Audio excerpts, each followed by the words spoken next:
Welcome to Fresh Talk News Channel. Today, we dive into a crucial and highly sensitive story making headlines. We're covering the ongoing legal battle involving international students caught in a complex web of immigration laws, national security, and free speech. Let's break it all down. The Trump administration has recently taken a controversial approach in dealing with international students accused of being involved in campus protests related to the Gaza conflict. Rather than directly addressing constitutional issues like free speech, the administration has chosen to focus on logistical and technical legal arguments. This strategy has effectively delayed several high-profile cases, raising serious concerns among legal experts and immigration advocates. One of the most significant cases involves two international students, Rümeysa Öztürk, a Turkish doctoral student from Tufts University, and Mohsen Madawi, another international student. Both are facing deportation. During a tense hearing at the U.S. Court of Appeals for the Second Circuit in Manhattan, a crucial question was raised: do these students have First Amendment rights protecting their freedom of speech? Government attorney Drew Ensign was pressed for an answer by the judges but avoided taking a clear stance. He stated, "Your Honor, we have not taken a position on that," emphasizing that he did not have the authority to make such a decision. This response reflected the administration's calculated approach, avoiding core constitutional questions and focusing instead on procedural battles. Trump officials have made public statements suggesting that they are actively monitoring and targeting non-citizen students involved in campus unrest linked to the Gaza conflict. Lawyers representing the students, including Öztürk and Madawi, argue that this crackdown is a direct violation of their First Amendment rights. The administration's legal strategy has confused many immigration attorneys and frustrated advocates fighting for the students. Rather than debating the students' constitutional rights, the government has chosen to emphasize procedural issues, such as jurisdiction and detention logistics. Rümeysa Öztürk's situation is particularly troubling.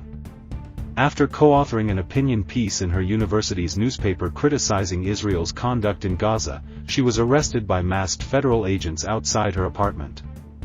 She has been held in detention in Louisiana for 6 weeks, where her lawyers say her health is rapidly deteriorating due to untreated asthma. Her case is a striking example of the government's aggressive tactics. Federal agents detained her in Massachusetts, then transferred her through several states before placing her in a detention center far from her legal support. Her lawyers argue that this was a deliberate attempt to hinder her ability to defend herself. Mohsen Madawi's experience, while similar, has a critical difference. He was held in federal custody for 2 weeks but was released after a judge compared the situation to McCarthyism, a dark period in American history marked by political persecution.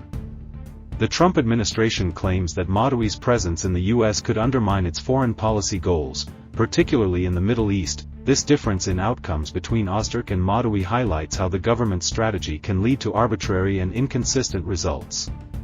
For Öztürk, the delay in locating her after her arrest prevented her lawyer from taking immediate legal action. For Madawi, faster legal action led to his release. The recent hearing took place after the government requested that Öztürk and Madawi's cases be combined. They also asked the appeals court to halt lower court decisions that were in favor of the students. But the 3-judge panel questioned the government's approach, pressing attorney Ensign to take a clear position. Judge Barrington D. Parker Jr. directly challenged Ensign, asking when, if ever, First Amendment issues would be addressed in such immigration cases. Ensign responded that such questions would have to make their way through the complex immigration court process. Critics argue that this is a stalling tactic designed to avoid addressing the constitutional issues at the heart of these cases. For Öztürk, the consequences of this strategy have been severe. Her health has suffered significantly in detention. Her asthma attacks have worsened, and her lawyers claim she is being mistreated, with one nurse even removing her hijab by force. Government officials have defended their actions, citing national security concerns. They allege that Öztürk has connections to groups supporting Hamas, a designation they claim justifies her detention. Her lawyers strongly dispute these claims, pointing out that the only evidence provided by the government is her published opinion piece critical of Israel. At a press conference, Secretary of State Marco Rubio commented on Öztürk's case, stating, "We gave you a visa to come and study, not to become a social activist that disrupts our university campuses." This statement has sparked even more outrage among advocates who see it as a direct attack on free speech. Meanwhile, Mohsen Madawi's ordeal continues. After narrowly avoiding being transferred to Louisiana, he was released following a court ruling. But his case is far from over, and he still faces the threat of deportation. These cases highlight a broader legal strategy employed by the Trump administration: fight hard on procedural grounds while avoiding core constitutional debates. But at what cost? Critics argue that these tactics not only threaten free speech but also subject vulnerable individuals to severe hardships and mistreatment. This is a developing story, and we will continue to follow it closely. Thanks for watching Fresh Talk News channel. Don't forget to like and subscribe for more updates.